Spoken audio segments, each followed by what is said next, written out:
Thanks, Ben. A couple of things really resonated with me just to hear you talk about that community trust. We're all familiar with that, and we've all got a part to play from a regulator side, but also from the development side.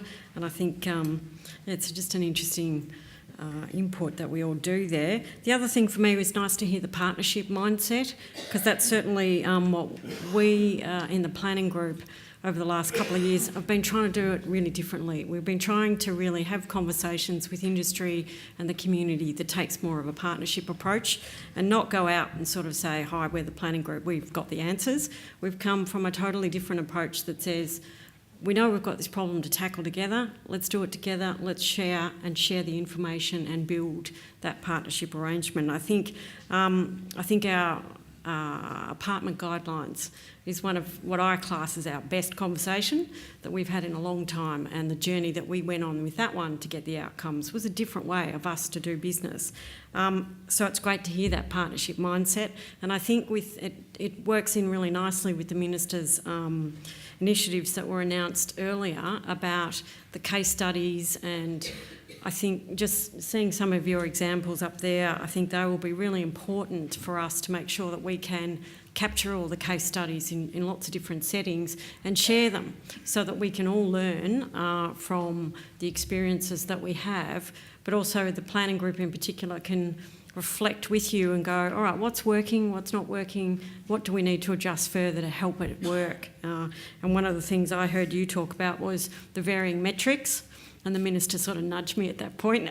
So I think there's a piece of work that, again, we will do in the future about, so what are the different metrics that we're using around the place and the negotiations that occur? Do we need to standardise some? I'm sure we'll have a conversation about that as a next piece.